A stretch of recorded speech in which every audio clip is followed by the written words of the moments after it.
আৰু 40-50,000 নিযুক্তি অহা বছৰৰ ভিতৰত আমি কৰিবৰ কাৰণে গৈ আছো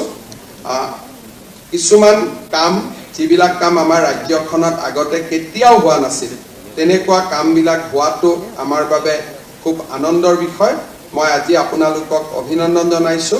মেডিকেল কলেজখিনিও খুব কষ্টত আছিলে আজিৰ পিছত আমাৰ মেডিকেল কলেজখিনিও বহু পৰিমাণে ৰেহাই পাব আমি খুব কম দিনৰ ভিতৰতে চিকিৎসা মহাবিদ্যালয়খিনিৰ বিশেষকৈ এই তিনিটাত কাৰিকৰীত 422টা পদ আছে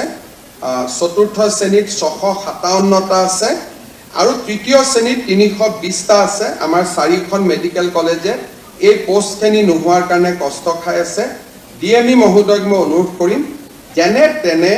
অক্টোবৰৰ ভিতৰত টেকনিক্যাল 422টা যাতে নিযুক্তি আমি দিব পাৰো কাৰণ নহলে গোটেই কেইখন মেডিকেল কলেজত কষ্ট হৈ আছে এই 422টা নিযুক্তি দিয়ক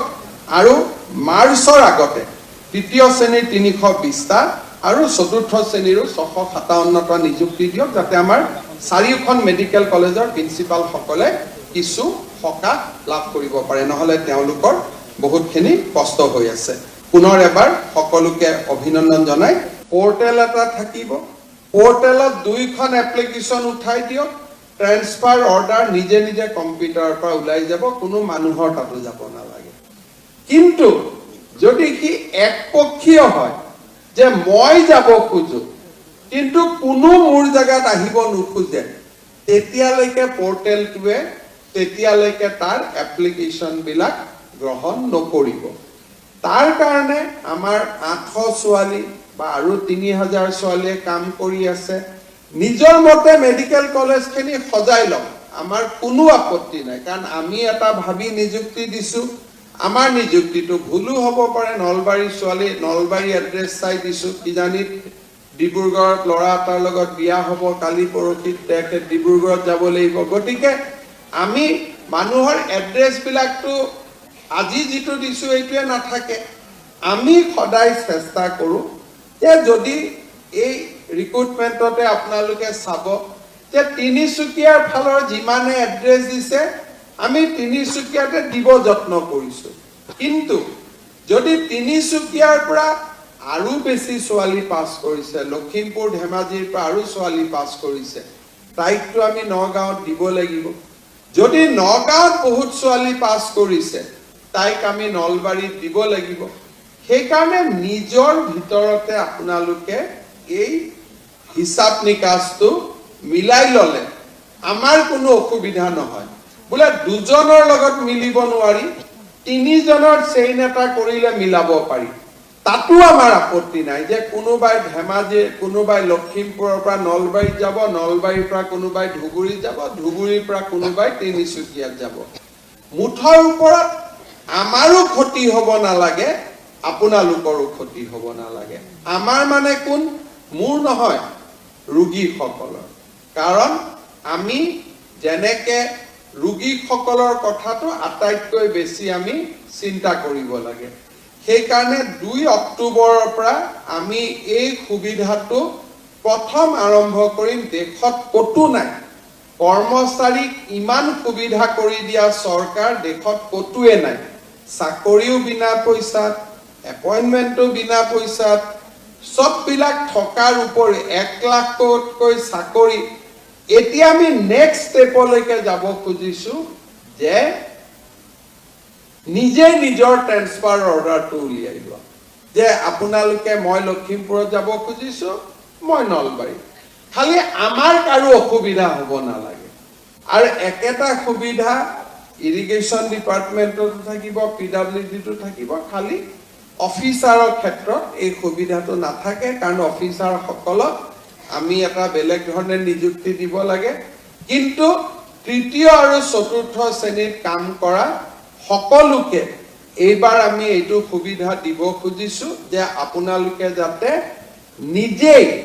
নিজৰ ভিতৰত মিউচুৱেল ট্ৰান্সফাৰ কৰি ল'ব পাৰে অফিচতো যাব নালাগে ডিএমই তাতো যাব নালাগে ডিএক্সএছ তাতো যাব নালাগে খালি আমি প্ৰত্যেক 2 মাহৰ মূৰে মূৰে কম্পিউটাৰত যিমান এপ্লিকেশন আছে আমি অৰ্ডাৰখিনি অটোমেটিক উলিয়াই দিম যে এভৰি 2 মাহ নতুন নতুন অৰ্ডাৰ প্ৰত্যেক দুমাহত ওলাই থাকিব। এইবাৰ মই মিউচুৱেলত সংগী নাপালো, অহাবাৰ পাম, অহা দুমাহত আবেদন কৰিব পাৰিম, তাৰ পিছৰ দুমাহত পাম, তাৰ পিছৰ দুমাহত আবেদন কৰিব পাৰিম আৰু নিজৰ ভিতৰতে আমি মিলা মিছা কৰি ৰাখিব পাৰিম। আজিয়ে বুক কৰি থৈ দিব পাৰে, যাতে বেলেগক নিদিয়ে যে তোৰ জেগাত মই যাম, মোৰ জেগাত তই যাবি। আজিয়ে বুক কৰি থৈ দিলেও কথা নাই, কিন্তু আপোনালোকে এই সুবিধা এবছৰ পিছত পাব। কাৰণ প্ৰথম জইন কৰাৰ লগে লগে জইন কৰা ছোৱালীক আমি ট্ৰেন্সফাৰ নিদিওঁ। যিসকলে এবছৰ পুৰা কৰিলে তেওঁলোকক এই সুবিধাটো দিম। অহা 2 অক্টোবৰৰ পৰা আপোনালোকে এই সুবিধাটো ল'ব পাৰিব। আজিয়ে বুক কৰি থৈ দিলে হ'ল, তেতিয়া অহা 2 অক্টোবৰত আমাৰ নিজে নিজে ওলাই যাব। কোনেও ট্ৰেন্সফাৰ পোষ্টিং বিচাৰি MLA, মন্ত্ৰী, বিষয়া আপোনালোকে ক'তো ঘূৰি নাথাকিব। কাৰণ আমাৰ এটাই কথা যে মই যিমান পাৰোঁ প্ৰশাসনত স্বচ্ছতা আনিব খুজিছোঁ, যাতে কোনো কষ্ট নহয়, কাৰো ওচৰত কোনো মানুহ যাব নালাগে, যিটো ন্যায় পাব লাগে সেই ন্যায়টো যাতে নিজে নিজে পাব পাৰে। আৰু এনেকুৱা সুবিধা আগত অসমত কোনো চৰকাৰৰ দিনত কোনেও আগতে পোৱা নাই। প্ৰথমবাৰৰ বাবে আমি এই সুবিধা চৰকাৰী কৰ্মচাৰীসকলক দিবলৈ সিদ্ধান্ত লৈছোঁ আৰু 2 অক্টোবৰৰ পৰা আমি ইয়াক কাৰ্যক্ষম কৰিম। আমাৰ পুনৰ এবাৰ মই আজি নিযুক্তি পোৱা সকলোকে অভিনন্দন জনাইছোঁ। লোকসেৱা আয়োগকো অভিনন্দন জনাইছোঁ যে যোৱা কেইটামান বছৰত যথেষ্ট নিযুক্তি হ'ব পাৰিছে। মোৰ কাৰণেও আজিৰ দিনটো খুব গুৰুত্বপূৰ্ণ, কাৰণ যিটোৱে নেক্সট এপইণ্টমেণ্ট দিম তেতিয়ালৈকে 1 লাখ হৈ যাব। অৰ্থাৎ আজি আমি 99,097 তাত ভৰি দিছোঁ আৰু 3টা দিলে 1 লাখ হৈয়ে যাব। আৰু 40-50 হাজাৰ নিযুক্তি অহা বছৰৰ ভিতৰত আমি কৰিবৰ কাৰণে গৈ আছোঁ। কিছুমান কাম, যিবিলাক কাম আমাৰ ৰাজ্যখনত আগতে কেতিয়াও হোৱা নাছিল, তেনেকুৱা কামবিলাক হোৱাটো আমাৰ বাবে খুব আনন্দৰ বিষয়। মই আজি আপোনালোকক অভিনন্দন জনাইছোঁ। মেডিকেল কলেজখিনিও খুব কষ্টত আছিলে, আজিৰ পিছত আমাৰ মেডিকেল কলেজখিনিও বহু পৰিমাণে ৰেহাই পাব। আমি খুব কম দিনৰ ভিতৰতে চিকিৎসা মহাবিদ্যালয়খিনিত, বিশেষকৈ এই 3টাত কাৰিকৰীত 422টা পদ আছে, 4ৰ্থ শ্ৰেণীত 657টা আছে আৰু 3য় শ্ৰেণীত 320টা আছে। আমাৰ 4খন মেডিকেল কলেজে এই পোষ্টখিনি নোহোৱাৰ কাৰণে কষ্ট খাই আছে। DME মহোদয়ক মই অনুৰোধ কৰিম, যেনে তেনে অক্টোবৰৰ ভিতৰত টেকনিকেল 422টা যাতে নিযুক্তি আমি দিব পাৰোঁ। কাৰণ নহ'লে গোটেই কেইখন মেডিকেল কলেজত কষ্ট হৈ আছে। এই 422টা নিযুক্তি দিয়ক আৰু